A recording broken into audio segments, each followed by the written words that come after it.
Përshëndetje të nderuar miqtë e mi, përshëndetje të dashur ndjekës. Ja ku po takohemi edhe një herë me historinë të zonjës Nexhmie nga Vushtria, e cila u vra nga pronari ku ajo punonte. Sot do sjell detaje të reja për këtë ngjarje, në këto detaje që ka folur zëdhënësi i policisë që ka treguar më hollësisht situatën, por para se të sjell këto detaje, dua të flas për dhunën ndaj gruas edhe për vrasjet e fundit që janë bërë në shoqërinë tonë. Gruaja ka qenë gjithmonë e goditur, gruaja ka qenë gjithmonë e nënshtruar, gruaja ka qenë gjithmonë e tmeruar nga partneri, nga shoku, nga vllau, nga miku, por tani na del edhe nga pronari. Arsyet e vrasjes janë të çuditshme, arsyet e vrasjes janë çnjerëzore, por ajo që unë dua të jap në këtë mesazh është që le të ndaloj një herë për gjithmonë këto fenomene dhe le të merren ligje më të rënda, sepse kjo nën pas saj ka lënë 3 fëmijë jetim, të cilët tashmë padrejtësisht nuk e kanë në shtëpi, nuk e kanë në votër nënën e tyre.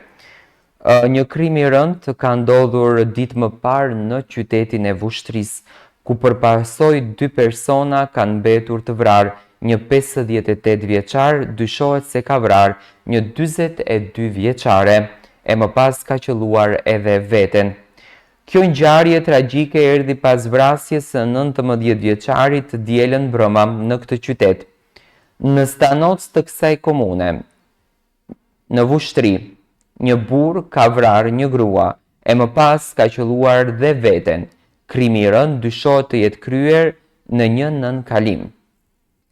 Zëdhënësi i policisë, Avni Sahiti, ka deklaruar se dorasi është një 58 vjeçar me inicialet A.M, do me thënë bëhet fjalë për Arsim Morinën, ndërsa gruaja që është vrarë është një 42 vjeçare me inicialet N.H.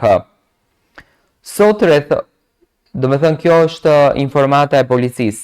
Rreth orës 14:56, policia ka pranuar informatën për një vrasje të ndodhur në fshatin Stanovc të Vushtrisë. Bazuar në hetimet fillestare nga vendi i ngjarjes, dyshohet se kryesi i veprës penale, dorasi 58 vjeçar me inicialet A.M, ka qelluar për vdekje viktimën femër 42 vjeçare me inicialet N.H, e më pas i dyshuari ka qelluar edhe veten e tij, ka deklaruar Zahiti të hënën. Në vendin e ngjarjes është gjetur dhe konfiskuar një pistoletë. Me urdhër të prokurorit, 2 trupat e pajet dërgohen në Institutin e Mjekësisë Ligjore për autopsion. Hetuesit policor në nënhudhëheqjen e prokurorit po vazhdojnë hetimet për veprat penale. Vrasje e rënd dhe vetvrasje, ka thënë Zahiti. Për rastin janë deklaruar edhe policia dhe prokuroria themelore e Mitrovicës.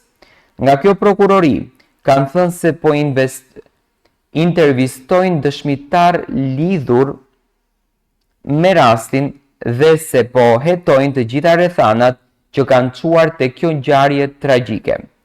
Si pasojë të shtënave, 2 persona kanë mbetur të vdekur në fshatin Stanoc të Vushtrisë, ku dyshohet se një burr fillimisht e ka privuar nga jeta një grua dhe pastaj ka bërë vetvrasje. Në ngjarje ka dalur prokurori, kujdestari i PTH Mitrovic. Në ngjarje janë gjetur disa gëzhoja që dyshohet se janë përdorur në këtë krim. Janë duke u intervistuar dëshmitar dhe në koordinim me policin, janë duke u hetuar të gjitha rrethanat që kanë çuar në këtë ngjarje të rëndë, kanë deklaruar nga prokuroria. Në pamjet që kanë publikuar mediat, është parë se në vendin ku ka ndodhur krimi, ka dalë dhe bashkëshorti gruas që u vra. Ai është parë në gjendje shumë të rëndë. Para mediave ka folur Rahim Ajeti, që është prezantuar si familjar i të ndjerës. Sipas tij, dyshohet se vrasja ka ndodhur për shkak se viktima kishte ndryshuar vendin e punës dhe nuk punonte më tek i dyshuari. Nuk ka pasur ndonjë lidhje familjare. Ka qenë një grua shembullore. Viktima dhe bashkëshorti i saj kanë punuar vite më parë te biznesi i të dyshuarit. Nuk janë burë e grua. Rrethanat se si ka ardhur deri te vrasja nuk i dim akoma, por dyshohet se shkaku kryesor të jetë xhelozia, sepse ka shkuar në një vend tjetër të punës dhe ka lënë tek unë, deklaroi Ajeti para gazetarëve. Ai tha se në biznesin e të dyshuarit furbuke kishte punuar edhe bashkëshorti i të ndjerës. Para një kohë kanë qenë punëtor të këtyre me gjithë bashkëshortin, por rrethanat se si kanë ardhur deri tek vrasja nuk i dim, as ne si familje. Kërkojmë mirëkuptimin e juaj që familjarët mos qetësohen. Gruaja ka qenë rreth të 40-tave, probleme nuk kanë pas. Dhash të Zotit të jetë viktima e fundit. Sipas një informate, xhelozia se përse ke shku te një vend tjetër pune dhe jo tek unë, ka thënë ai. Në komunë vrasje ka pasur edhe të dielën. Viktima është një 19 vjeçar, teksa edhe i dyshuari është i po të njëjtës moshë.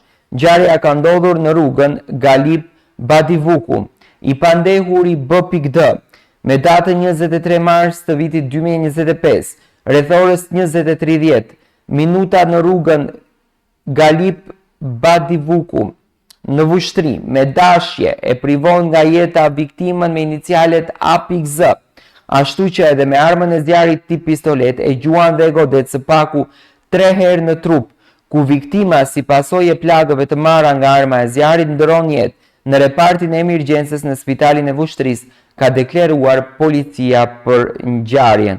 Por gjithsesi kemi edhe gazetën tjetër që thuhet sipas rastit që vajza në fjalë, e cila është Nexhmia, është vrarë është priuar nga jeta për këtë rast në të cilin zotëria ka qenë xheloz.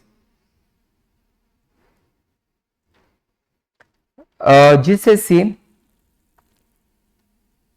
kjo është një ngjarje që ne si qytetar, ne si gazetar, analistët, pushtetin e ngris të gjithë në këmbë për të kërkuar drejtësinë. Rasti i Nexhmies nuk është rasti i parë që ndodh në Kosovë, por jo edhe në Shqipëri, më pak jo edhe në Maqedoni. Fatmirësisht Maqedonia nuk është se ka patur shumë ngjarje të këtilla, por Kosova dhe Shqipëria kanë qenë në shënjestër të vrasjeve të grave. Jemi munduar që të apelojmë nëpërmjet mediave që të ndalohen këto fenomene, por janë fenomene që nuk ndalohen. Unë shpresoj që të zbardhet ky rast, nuk dua të flas informacione të tjera sepse po has në informacione të cilat janë të çuditshme, por gjithsesi le t'ja lejmë këtë punë prokurorisë, le t'ja lejmë këtë punë gjykatës për të sjellur verdiktin e tyre të fundit se përse arsimi e ka fliuar nga jeta zonjën Nexhmie.